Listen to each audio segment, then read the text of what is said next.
ಅಂತಾರಾಷ್ಟ್ರೀಯ ಹಿಂದೂ ಪರಿಷತ್ ರಾಷ್ಟ್ರೀಯ ಬಜರಂಗ ದಳ ವತಿಯಿಂದ 18/6/2025 ನಮ್ಮ ರಾಷ್ಟ್ರೀಯ ಅಧ್ಯಕ್ಷರಾದ ಪ್ರವೀಣ್ ಭಾಯ್ ತಗೋಡೇಜಿ ಅವರು ಗುಲ್ಬರ್ಗಕ್ಕೆ ಆಗಮಿಸುತ್ತಿದ್ದಾರೆ. ಹಿಂದೂ ಚಿಂತನ ಮಹಾಸಭೆ ನಡೆಸಲಾಗಿದೆ. ಅದರಿಂದ ಮಠಾಧೀಶರು ಮತ್ತು ನಮ್ಮ ಹಿಂದೂ ಬಾಂಧವರು ಬರ್ತಾ ಇದ್ದಾರೆ.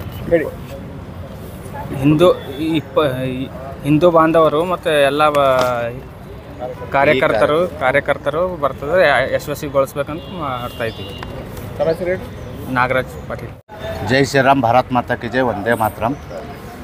ಏನಪ್ಪ ಅಂದರೆ ಅಂತಾರಾಷ್ಟ್ರೀಯ ಹಿಂದೂ ಪರಿಷತ್ ರಾಷ್ಟ್ರೀಯ ಬಜರಂಗ ದಳದ ಸಂಸ್ಥಾಪಕ ಅಧ್ಯಕ್ಷರಾದ ಡಾಕ್ಟರ್ ಪ್ರವೀಣ್ ಭಾಯ್ ತೊಗಡೇಜಿ ಇದೇ 18/6/2025 ಸ್ಥಳ ಮಂದಾರ ಪುಷ್ಪ ಕಲ್ಯಾಣ ಮಂಟಪ ರಾಮತೀರ್ಥ ಆಳಂದ್ ಚೆಕ್ ಪೋಸ್ಟ್ ಹತ್ರ ಬರ್ತಾ ಇದ್ದಾರೆ. ಈ ಸಭೆಯ ಹಿಂದೂ ಮಹಾ ಚಿಂತನಾ ಸಭೆ ಏನು ಹಮ್ಮಿಕೊಳ್ಳಲಾಗಿದೆ. ಈ ಸಭೆಗೆ ಮುಖ್ಯ ಭಾಷಣಗಾರರು ಡಾಕ್ಟರ್ ಪ್ರವೀಣ್ ಭಾಯ್ ತೊಗಡೇಜಿ ಅವರನ್ನು ಬರ್ತಿದ್ದಾರೆ.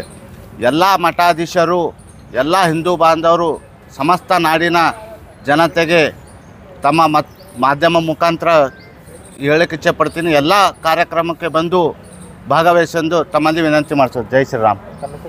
ಮಲ್ಲಿಕಾರ್ಜುನ್ ಮೋಟಿಗೆ ಅಂತ ರಾಷ್ಟ್ರೀಯ ಬಜರಂಗ ದಳ ಜಿಲ್ಲಾಧ್ಯಕ್ಷರು.